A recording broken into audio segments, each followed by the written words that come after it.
But there exists a book, a forgotten manuscript, that claims to unveil the greatest mystery of all: what happens when we die. Unlike vague religious scriptures or speculative theories, this text offers something far more detailed, far more unsettling, and far more enlightening. It describes the soul's journey beyond the veil, the realms it must pass through, the forces it will encounter, and the choices it must make. But here's the question: why don't we know about it? Why has this knowledge been buried, dismissed, or deliberately hidden? Could it be that the truth about the afterlife is too powerful, too transformative for the world to handle? Tonight, we will explore this lost manuscript, peeling back the layers of mystery that have kept it in the shadows. We will trace its origins, dissect its revelations, and uncover the shocking details of what awaits us after our final breath. If what this manuscript claims is true, it could change everything: our understanding of life, death, and the very nature of reality itself. But be warned, once you hear these secrets, you may never see the world the same way again. Throughout history, humanity has sought answers to the greatest enigma of existence: what lies beyond death? Nearly every ancient civilization, Egyptians, Tibetans, Greeks, and Hindus, left behind cryptic texts claiming to hold the key. But among them, one manuscript stands apart, a document so precise in its descriptions of the afterlife that it seems almost forbidden. This manuscript, though rarely spoken of, is eerily similar to texts like the Tibetan Book of the Dead and the Egyptian Book of Going Forth by Day, both of which describe a soul's perilous journey beyond the physical plane. But what makes this forgotten text so unique is its astonishing level of detail. It doesn't just hint at the afterlife, it maps it out. Legends suggest it was once part of an esoteric tradition, hidden within mystery schools that only the most enlightened initiates could access. Some believe it originated from the lost libraries of Alexandria, while others claim it was smuggled out of an ancient monastery before vanishing into obscurity. Why was this knowledge suppressed? Perhaps because it reveals something those in power do not want us to know: that death is not an end, but a transition; that the afterlife is not a vague paradise or torment, but a structured, navigable realm with laws, forces, and choices; and most importantly, that we are far more powerful in that realm than we have been led to believe. Could it be that knowing this would free us from fear? That understanding the afterlife would unravel the very fabric of control that keeps us bound to this material world? As we dive deeper into the manuscript's revelations, prepare yourself. The journey beyond life is far more intricate and far more shocking than you've ever imagined. The manuscript speaks of a moment, the instant the body releases its final breath. But what happens next is nothing like the vague depictions of floating lights or shadowy voids that most traditions describe. Instead, it outlines a precise sequence of events, as if the afterlife follows a structured design, a cosmic blueprint embedded into existence itself. The text suggests that consciousness does not simply fade, it expands. The first thing the soul encounters is the unveiling, a moment of profound clarity where time unravels and the truth of one's existence is laid bare.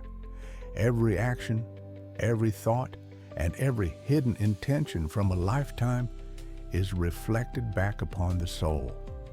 This is not judgment in the way religions describe. There is no external deity weighing sins and virtues. Instead, it is the self confronting itself. The manuscript calls this the mirror of souls. But this is only the beginning. After this revelation, the soul is drawn into what the manuscript describes as the threshold realms, vast, shifting dimensions shaped by thought, memory, and energy.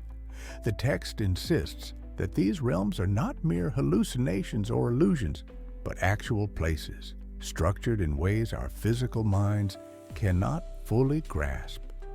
Some are filled with radiant landscapes, luminous beings, and overwhelming peace. Others are labyrinths of shadow, where fragmented souls remain lost, clinging to the echoes of their earthly existence. Here lies one of the manuscript's most chilling revelations.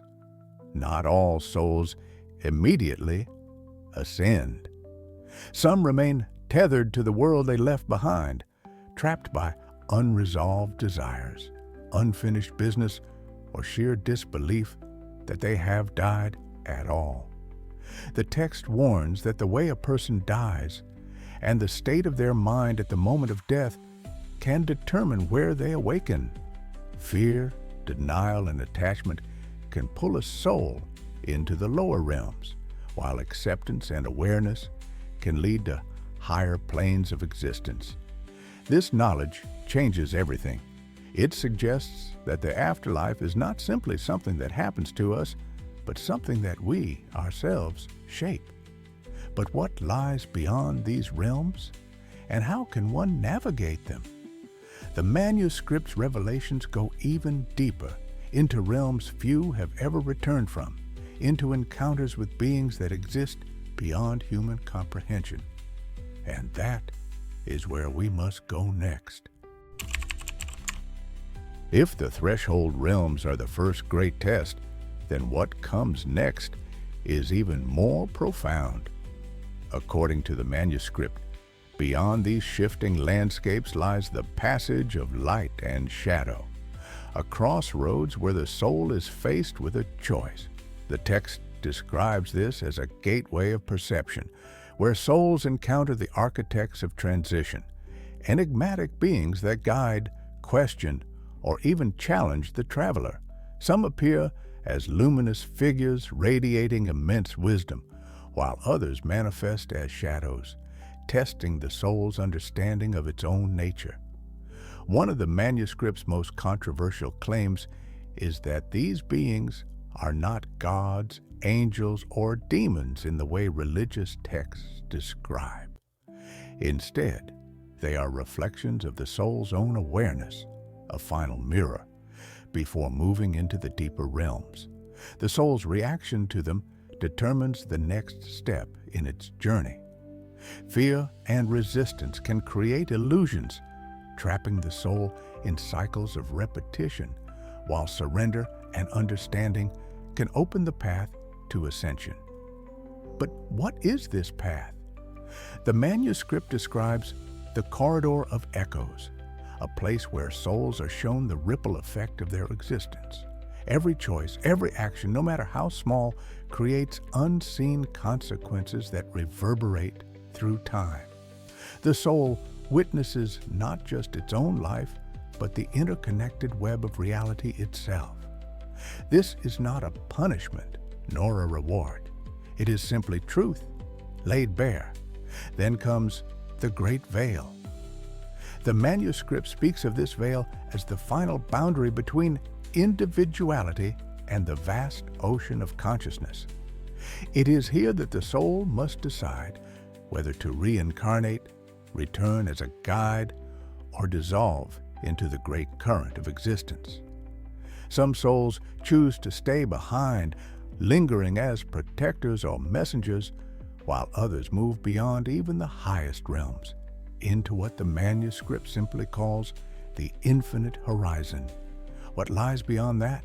The text offers only fragments, whispers of an existence so vast, so incomprehensible that no words can fully capture it. Some call it source, others call it the true self. But whatever it is home. The manuscript's revelation suggests that death is not an end, nor is it a beginning. It is simply a continuation, a journey of awareness shaped by the mind, the heart, and the choices we make. But the most important question remains: if this knowledge is true, how can we use it while we are still alive? That is what we must explore next. If the manuscript is correct, if the afterlife is not a fixed destination, but a landscape shaped by our own consciousness, then the most powerful thing we can do is prepare, not in fear, but in awareness, because the way we live now determines the path we walk after death. The text outlines several key principles that can help align the soul before the final transition. The first is lucid awareness, the practice of recognizing that we are more than the physical body, more than our fleeting emotions and thoughts. The manuscript suggests that those who cultivate self-awareness in life will awaken fully conscious in the afterlife, able to navigate its realms with clarity. One of the most practical exercises it describes is death meditation, a technique used by Tibetan monks, Egyptian mystics, and even certain secret societies. This practice involves visualizing one's own death in deep meditation, not as a morbid thought, but as a means to release fear and attachment. By confronting mortality while still alive, the soul becomes prepared to transition with peace and understanding. Another key practice is energetic balance. The manuscript suggests that emotions and intentions do not disappear upon death. They become the very fabric of the reality we enter. In other words, those who die with unresolved hatred, guilt, or fear may find themselves trapped in a self-created labyrinth. To avoid this, the text advises practicing forgiveness, emotional detachment, and inner stillness. But perhaps the most fascinating insight the manuscript offers is dream mastery. It describes the dream state as a training ground for the afterlife. In dreams, we already exist outside of physical time and space, navigating realms built by thought. The text implies that those who learn lucid dreaming, the ability to control and shape their dreams, will have the same level of control in the afterlife. Could it be that mastering our dreams is the key to mastering death? If so, then every night is an opportunity. Every dream is a lesson, and every moment of awareness in this life is a step toward freedom in the next. But there is one final question, one the manuscript only hints at. What happens to those who refuse to move on? And that is something we must explore in the final moments of this journey. If the manuscript is to be believed, then death is not a void nor an ending. It is a passage, a transition into a world shaped by the very essence of who we are. The realms beyond this life are not dictated by external forces, but by our own consciousness, our own choices, our own readiness. Yet there remains a mystery, one the text only dares to whisper. What happens to those who refuse to move on? The manuscript warns of souls that linger, trapped between worlds, clinging to the echoes of their former existence. Some do so out of fear, others out of denial, and some out of something far darker. Could this explain the restless spirits of legend, the apparitions, the hauntings, the strange forces that seem to defy our understanding? Perhaps the greatest lesson of the manuscript is this: awareness is everything. The more we understand now, the less we will fear later. The more we awaken in life, the freer we will be in death. The afterlife is not something to dread, it is something to prepare for. And in doing so, we may come to realize a truth greater than any fear of the unknown, that we have never truly been bound by death at all. The only question that remains is, are you ready to remember?